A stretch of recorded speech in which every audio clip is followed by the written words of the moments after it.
Dia, povo de Deus, povo bom, povo batalhador. Chegando aqui nesse sábado, final de semana. Você trabalhou, você batalhou, você procurou ser uma pessoa melhor. Você procurou atingir suas metas. Alguns conseguiram, outros não, outros andaram bem pertinho. Mas você deve continuar, sempre em oração, sempre com muita fé, sempre com muita coragem. Fé e coragem, essa é a dinâmica do ser humano, fé e coragem. Porque se nós tivermos fé, mas não tiver ação, não vai acontecer.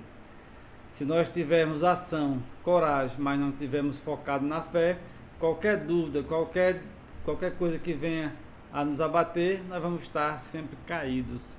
E precisamos ter essa fé para acreditar. Porque só aquele que tem fé e coragem e fé, vence os obstáculos, as dificuldades diárias, na vida pessoal, na vida financeira, nos estudos. Por quê? Porque a vida não é fácil para ninguém. Jesus não prometeu nada fácil. Jesus não prometeu que você ia ficar de perna para o ar, só rezando e as coisas iam acontecer. Não. Temos que ter a fé, o culto a Deus, a oração, mas sempre ter a coragem de agir. Muitas vezes nós sempre estamos pensando com negatividade. Isso não vai dar certo, eu não vou passar, eu não vou abrir esse comércio porque não vai dar certo, e eu não vou para aquele trabalho porque não vai dar certo. Então a gente às vezes coloca dificuldades no nosso dia a dia. Temos que ter fé e coragem para poder Deus nos abençoar e as coisas acontecerem. Então, que você não perca a esperança. E hoje, nesse sábado, dia 9, o Evangelho de João, de capítulo 2, versos de 13 a 22. Proclamação do Evangelho de Jesus Cristo, segundo João. Glória a vós, Senhor. Estava próximo a Páscoa dos judeus e Jesus subiu a Jerusalém. No templo encontrou os vendedores de bois, ovelhas e pombas e os cambistas que estavam ali sentados. Fez então um chicote de cordas e expulsou todos do templo, junto com as ovelhas e os bois. Espalhou as moedas e derrubou as mesas dos cambistas e disse aos que vendiam pombas: tirai isto daqui, não façais da casa do meu pai uma casa de comércio. Seus discípulos lembraram-se mais tarde que a Escritura diz: o zelo por tua casa me consumirá. Então os judeus perguntaram a Jesus: que sinais nos mostra para agir assim? Ele respondeu: destruí esse templo e em 3 dias eu o levantarei. Os judeus disseram: 46 anos foram precisos para a construção desse santuário, e tu o levantarás em 3 dias? Mas Jesus estava falando do templo do seu corpo. Quando Jesus ressuscitou, os discípulos lembraram-se de que ele tinha dito e acreditaram na Escritura e na palavra dele. Palavra da salvação. Glória a vós, Senhor.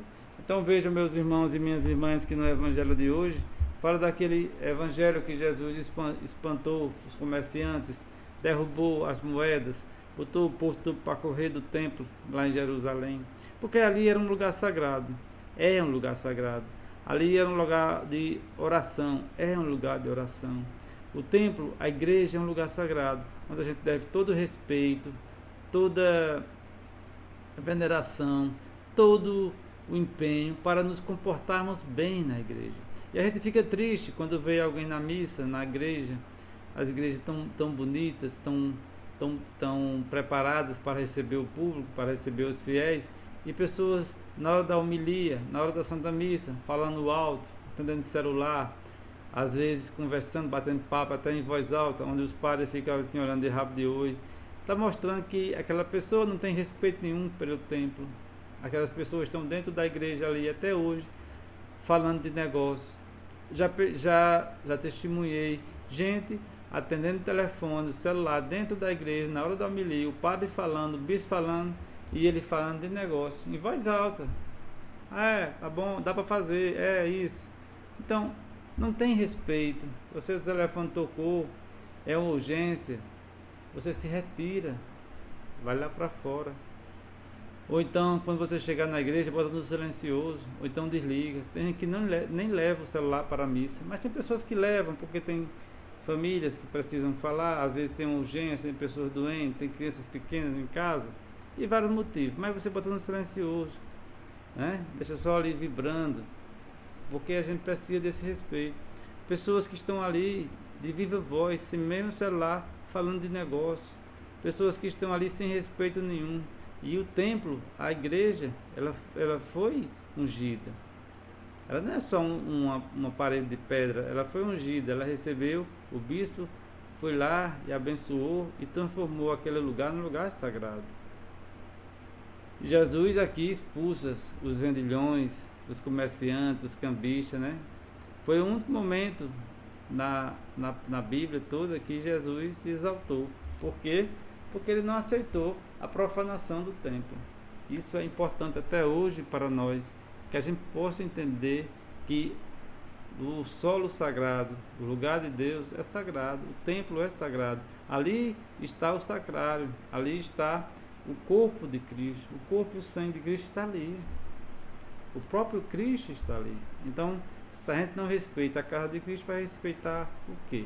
Então, é importante que a gente tenha também atento a um detalhe. Se essas pessoas não respeitam nem a casa de Deus, elas vão respeitar a família, elas vão respeitar a esposa, elas vão respeitar o marido, esses filhos vão respeitar os pais. Cabe uma reflexão. Jesus deu um exemplo aqui. Respeitem a casa do meu pai. Não profane a casa do meu pai. Não destruam o sentido de tudo isso. Aqui é um lugar de adoração, um lugar de oração. Não é lugar para a gente estar comidando festas, batendo papo, falando da vida do outro, fazendo negócio. Não, isso aí é lá fora. Na hora da missa, na hora do batizado, na hora do casamento, na hora da adoração, todos os momentos que a gente vive dentro da igreja têm que ser respeitados. Devemos estar com a roupa adequada. Quantas vezes, meus irmãos e minhas irmãs, parece que a pessoa está indo para uma praia. Ela chega com uma roupa tão inadequada que chama a atenção de todo mundo que está na igreja. E uma vez nós estávamos aí numa igreja aí aqui do Brasil, estava tendo um batizado, e uma criança, uma menina de uns 6 anos, entrou um salto alto, aquelas meias já quem usa são as mulheres adultas, né? Maquiada, vestido vermelho, uma coisa assim que chamou a atenção. E o padre chegou e disse: o que é isso aqui?